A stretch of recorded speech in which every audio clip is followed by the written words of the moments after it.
Assalamualaikum warahmatullahi wabarakatuh. Bapak dan Ibu berjumpa kembali ya. Kali ini saya akan berbagi pengalaman dalam mendampingi CGP saya ya di angkatan 4. Saya akan berbagi informasi terkait dengan pendampingan individu ya Bapak dan Ibu, yaitu adalah implementasi pembelajaran yang berpihak pada murid.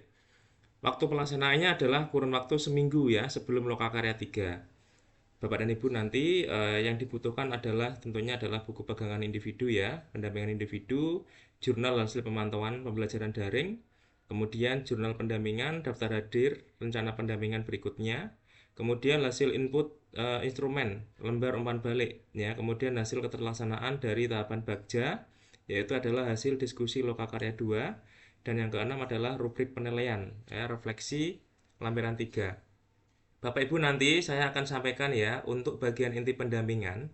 Yang pertama adalah refleksi hasil survei umpan balik 360 derajat dan asesmen mandiri tentang kompetensi guru penggerak. Jadi Bapak dan Ibu nanti calon guru penggerak wajib membawa ya hasil survei umpan balik 360 derajat yaitu dari responden kepala sekolah, rekan sejawat sesama guru dan siswa. Serta asesmen mandiri tentang kompetensi guru penggerak.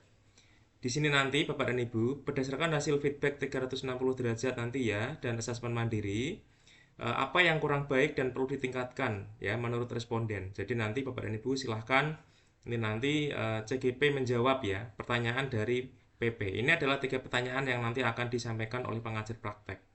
Yang kedua, apa rencana Bapak dan Ibu ke depannya untuk semakin mengasah kompetensi guru penggerak yang harus Bapak Ibu miliki. Dan yang ketiga, siapa saja yang akan Bapak Ibu libatkan untuk meningkatkan kompetensi guru penggerak yang harus Bapak Ibu miliki. Silakan Bapak dan Ibu nanti calon guru penggerak ya yang saat ini sedang mempersiapkan diri pendampingan individu yang ketiga, silakan dipersiapkan dengan baik. Ini adalah 3 pertanyaan yang nanti akan ditanyakan oleh pengajar praktek. Kemudian yang kedua adalah rencana penerapan pembelajaran sosial emosional. Nanti PP akan mengajak CGP berdiskusi tentang rencana penerapan pembelajaran sosial emosional. Kemudian nanti akan ada 4 pertanyaan. Ya, yang pertama adalah apakah Bapak dan Ibu sudah mempelajari modul 2.2? Apa yang dipelajari pada modul tersebut? Kemudian apakah Bapak dan Ibu sudah merencanakan pembelajaran sosial emosional yang diterapkan pada dalam kelas Bapak dan Ibu? Dan yang ketiga, jika sudah, seperti apa rencana yang sudah Bapak Ibu buat? Dan yang keempat, apa harapan Bapak dan Ibu setelah menerapkan pembelajaran sosial emosional di kelas Bapak dan Ibu? Kemudian nanti keterlaksanaan tahapan Bagja ya Bapak dan Ibu. Ini adalah tiga bagian inti. Yang pertama ya keterlaksanaan tahapan Bagja berdasarkan hasil diskusi Lokakarya 2, gali informasi dan berikan penguatan terkait keterlaksanaan Bagja di sekolah CGP. Gunakan pertanyaan berikut. Jadi nanti akan ada 4 pertanyaan juga ya pada bagian inti yang ketiga ini. Yang pertama adalah apakah Bapak dan Ibu telah menerapkan metode Bagja untuk merencanakan perubahan pada diri Bapak dan Ibu? Kemudian setelah Bapak Ibu melakukan tahapan Bagja, apakah memperoleh hasil sesuai dengan visi guru penggerak yang Bapak Ibu inginkan? Kemudian apakah tantangan yang Bapak Ibu hadapi dalam menerapkan tahapan Bagja untuk mencapai visi? Kemudian apa yang perlu Bapak Ibu perbaiki ke depannya terkait dengan pelaksanaan tahapan Bagja untuk perubahan diri Bapak dan Ibu sehingga bisa mencapai visi yang dirumuskan. Kemudian seperti biasa nanti di akhir pendampingan akan ada refleksi ya apa yang paling menarik yang Bapak Ibu dapatkan setelah pendampingan hari ini dan apa yang perlu diperbaiki.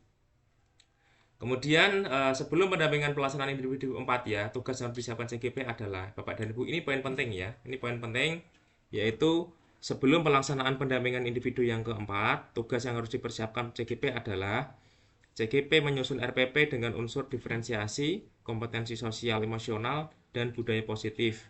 Ya, disepakati batas waktu pengerjaan RPP dengan CGP. Kemudian RPP yang telah disusun CGP dikirimkan ke PP untuk diberikan umpan balik, kemudian diserahkan kembali ke CGP untuk dilakukan perbaikan. Dan yang ketiga, penetapan jadwal pelaksanaan observasi pembelajaran dengan CGP. Observasi pembelajaran dilaksanakan minimal 2 jam pelajaran dan mengikuti jadwal CGP atau jadwal yang disepakati bersama. Kemudian jika ada hal-hal yang terkait dengan pembelajaran daring di LMS yang perlu diketahui fasilitator, maka perlu dicatat dalam jurnal komunikasi di LMS. Kemudian untuk pelaporan nanti mengisi jurnal pendampingan. Nanti yang melaporkan adalah PP ya. mengisi daftar hadir, dan rencana pendampingan berikutnya. Bapak dan Ibu, itu adalah informasi dari saya terkait dengan pendampingan individu yang ketiga.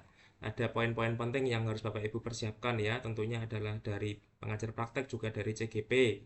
Ya, ini tadi untuk bagian inti ada tiga ya Bapak dan Ibu ya, yaitu adalah refleksi hasil survei 360 derajat, rencana penerapan pembelajaran sosial emosional, dan rencana tahapan bagja. Kemudian setelah nanti pendampingan individu selesai, Bapak Ibu mempersiapkan untuk pendampingan individu yang keempat, ya, yaitu menyusun RPP. Terima kasih, semoga bermanfaat. Jangan lupa like dan subscribe, klik loncengnya. Assalamualaikum warahmatullahi wabarakatuh.